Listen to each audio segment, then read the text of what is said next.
It's great to see another film from Saidin Salkic, a new film called Rain Falls on a Blossom Tree. In fact, Mhm. that's one of six films that Saidin has produced this year. It's incredible. And it's my great pleasure to be speaking to Saidin right now. Saidin, welcome to Movie Metropolis. Thank you, Peter. Good morning. I think it's still the morning, even though it It feels is. like a late night to me at times. And Yeah, thank you. Yes. yes, no, I was going to say, and the film features John Flaus. So tell me about the inspiration behind this and your other films. It's so interesting.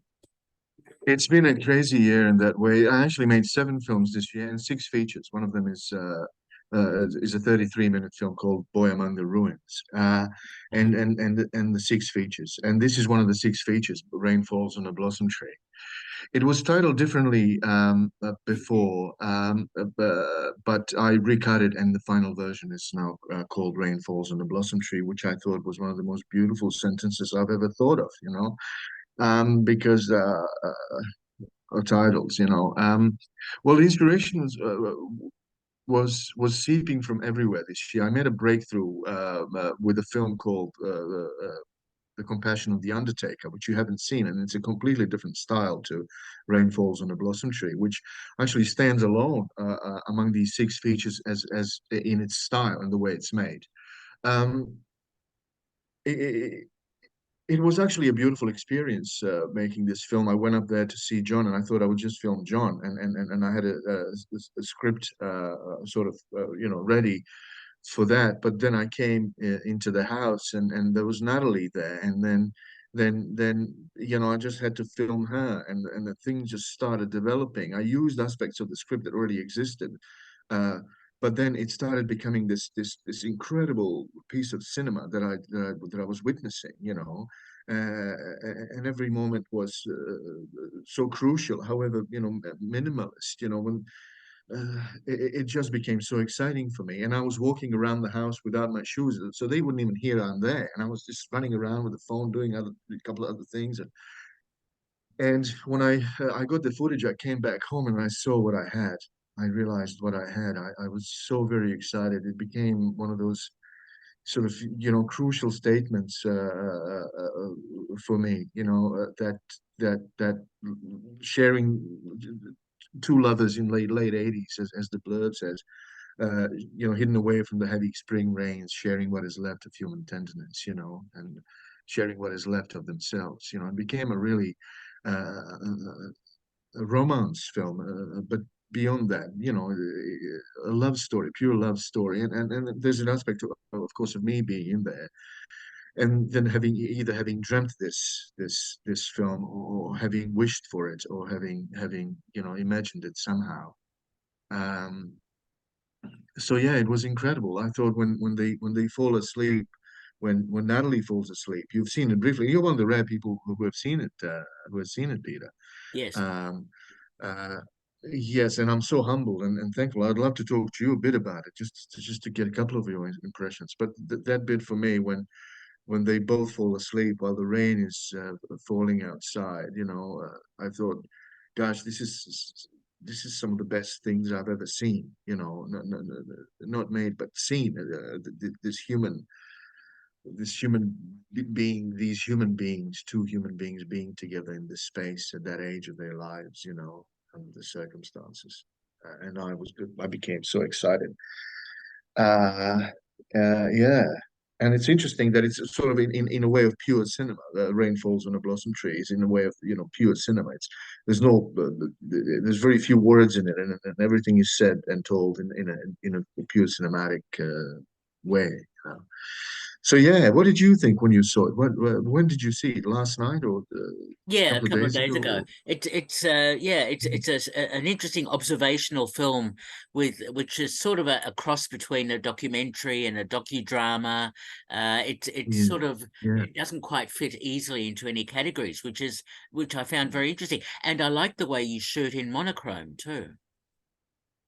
yeah. Thank you. Yeah, I got a new camera, and I didn't know how it was going to turn out, but I really loved the yeah.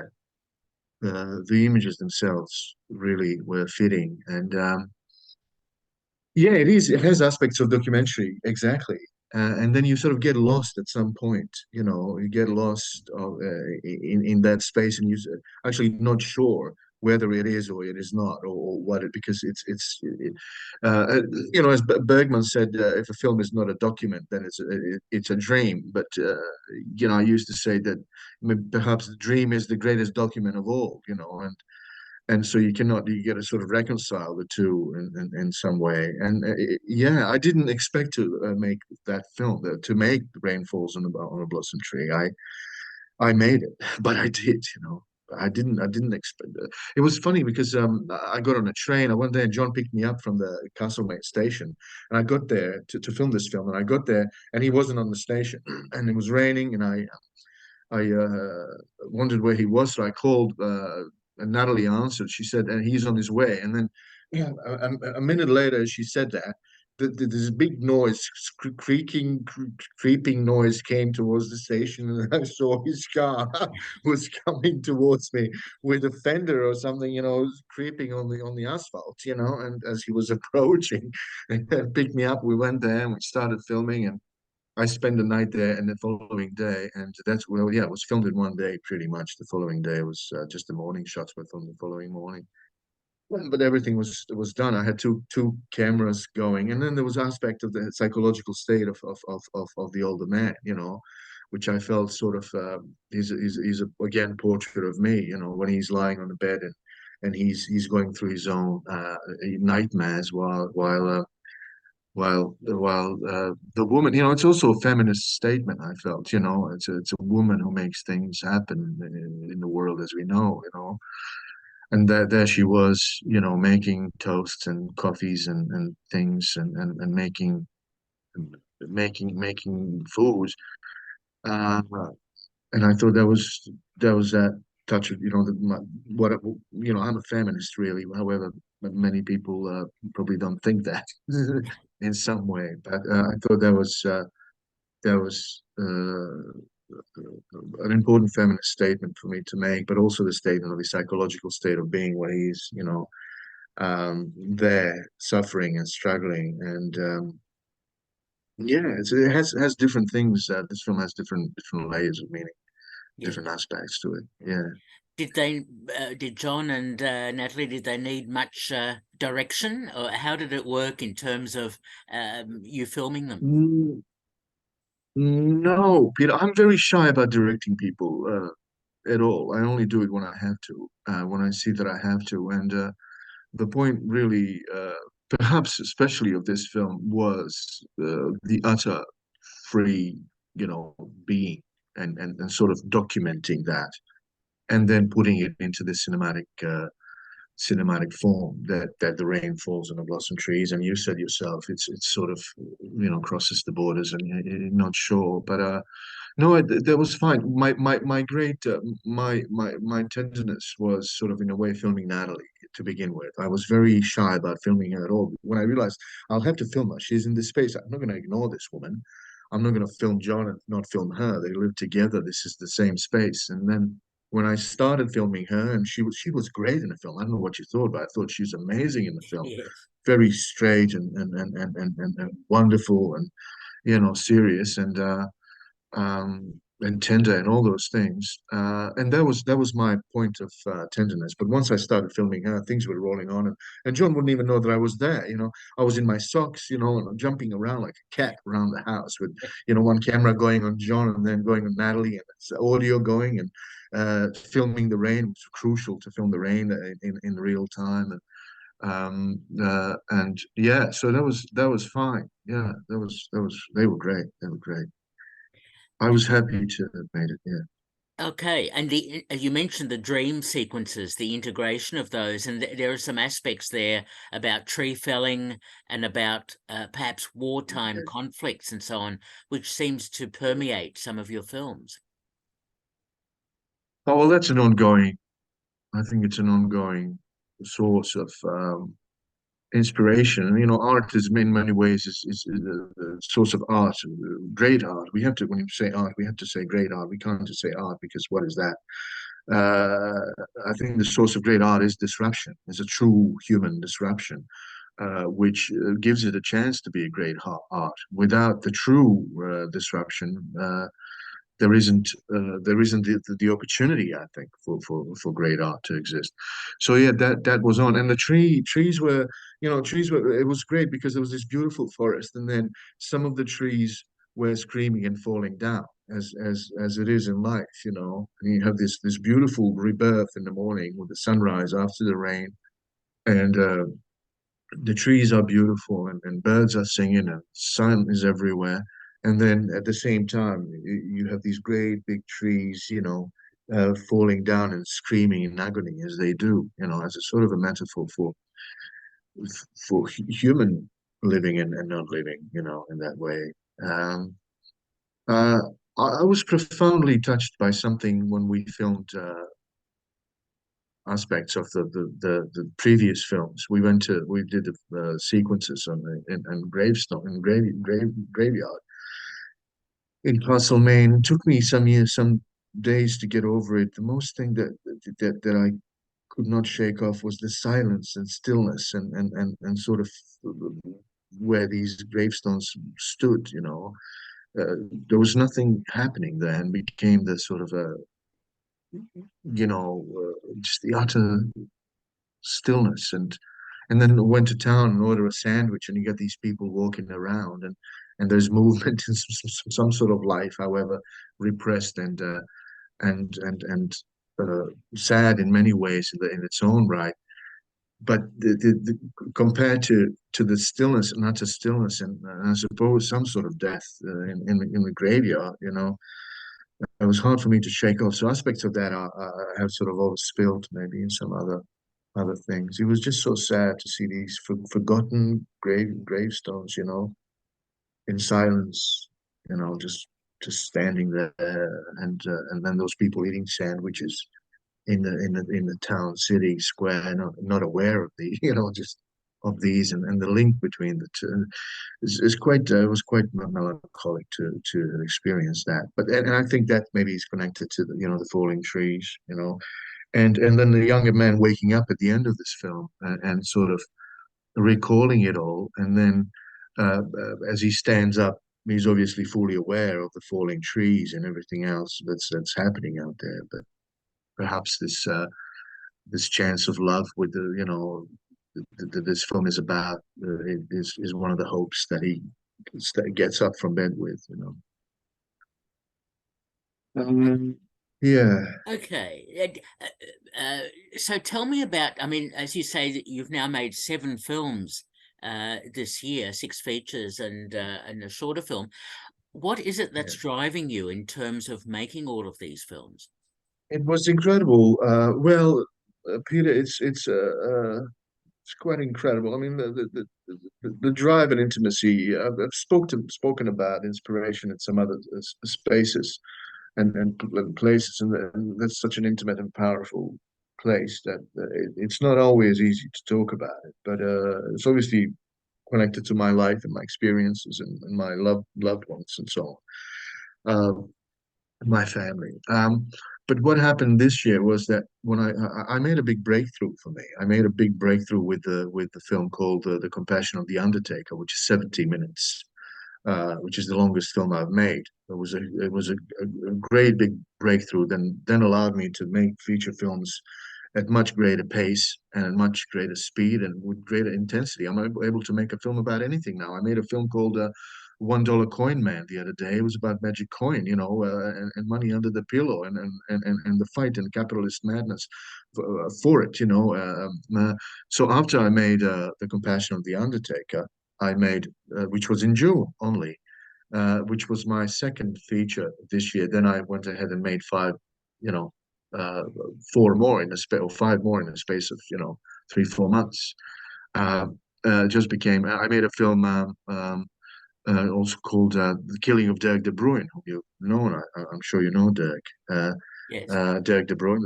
Yeah, yeah, and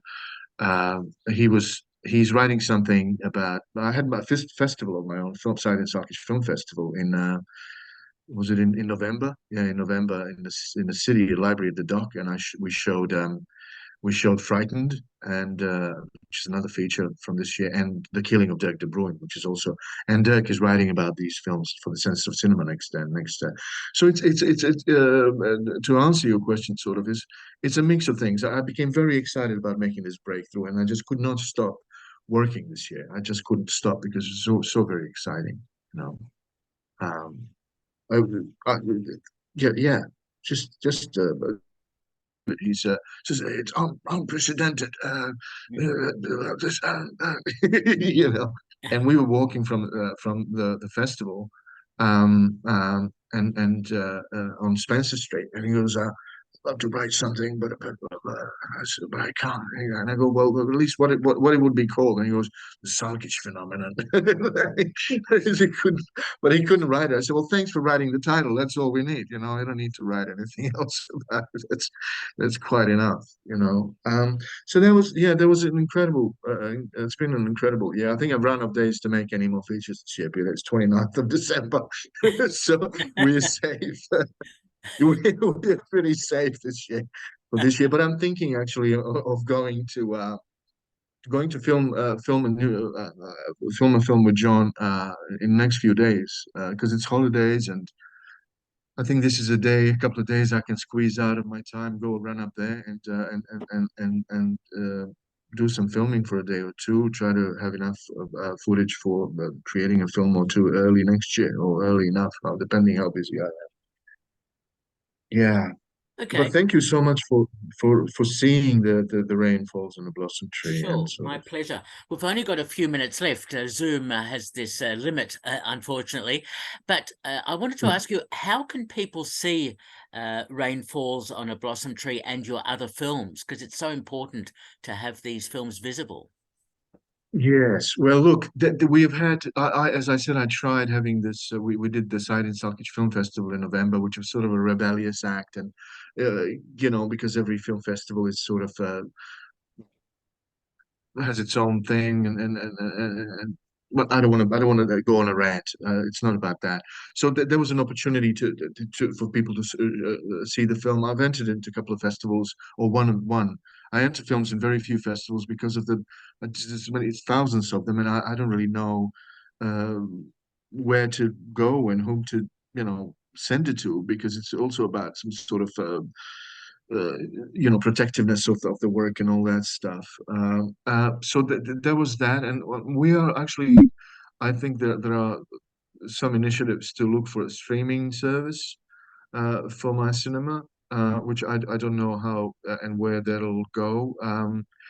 There are a couple of like things that are happening next year, and because the festivals are very few in between, it's very few festivals out there that, and they happen very rarely, and then those screenings are, I don't know, are they complete? So maybe the streaming service will be the answer for this, but I really don't know if I agree with that. But there are some people that are saying that we should find and that they're looking for streaming service options, and to see if we can have them there and available that way. Even though I've always preferred showing my films independently to the people I know, or like or similar. We've had a couple of great screenings in Castlemaine. I think there's a option to screen more films up there. We had a film, just a couple of months ago up there. The Compassion of the Undertaker was screened up there, and look, that's one of those things. But I also said to John, I said, look, my